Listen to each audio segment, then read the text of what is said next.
I love that idea of like your husband's going to bed at night and then you sneak out of your room and you put all the face stuff on and then you go back to sleep. Right?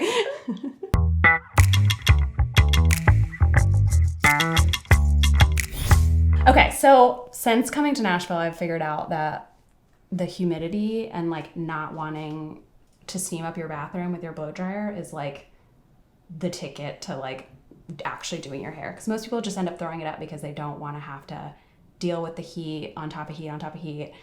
And so I really dived into researching what causes frizz and how you can like let your hair air dry without having to do anything to it. And I think the trick is having healthy hair, and when you're in the shower, not over manipulating your scalp and your hair. Don't go in there and mess up all your hair. Just lightly shampoo the top. Then when you rinse out your shampoo, go under like that and rinse your hair like that. Get out of the shower with your head down like that and put on a towel turban or something that is like a moisture wick fabric or like an old t-shirt. When you first put on those really coily towels onto your hair, it pulls all those tiny hairs out of the spots that they want to be in and causes frizz later. So what you're trying to do is get out of the shower and not touch your hair, not manipulate it, get it into something that's going to get as much moisture out of it as possible, as quickly as possible, and keeping it in that position where you're upside down. Healthy hair practices like no heat styling, healthy hair practices like trying not to wash your hair as much as possible and trying to use the right products so that you're fixing any damage that you have done by the sun or the heat or whatever coloring your hair. So fixing that is going to be important. And then how you actually manipulate your hair after you get out of the shower is going to be important. So most people I think are frustrated with air drying because they have cowlicks or they have lots of waves in some spots and not a lot of waves in other spots. So like for you, we really like to see a swoop in front, and your cowlicks won't let that happen. So you take these look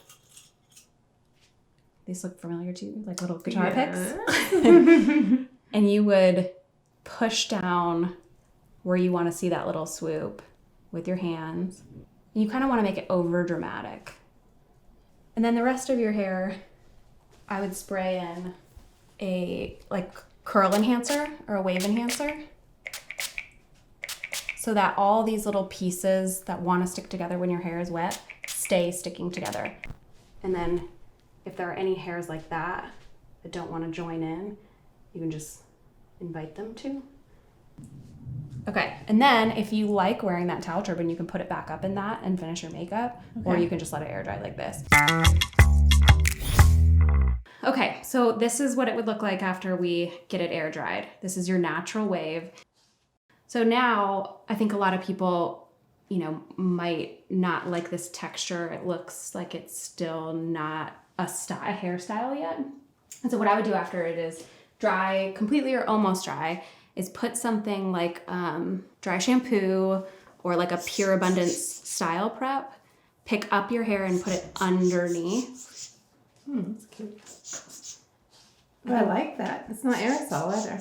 No. And then this is Aveda's Defining Whip. It looks almost like Miracle Whip or frosting, and it's that texture too.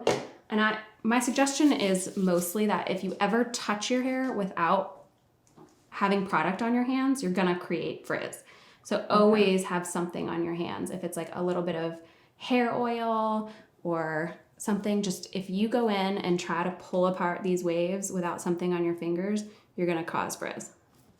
And this is where you get really that like lived in natural wave, but it's just more perfect so that you feel comfortable keeping it all day.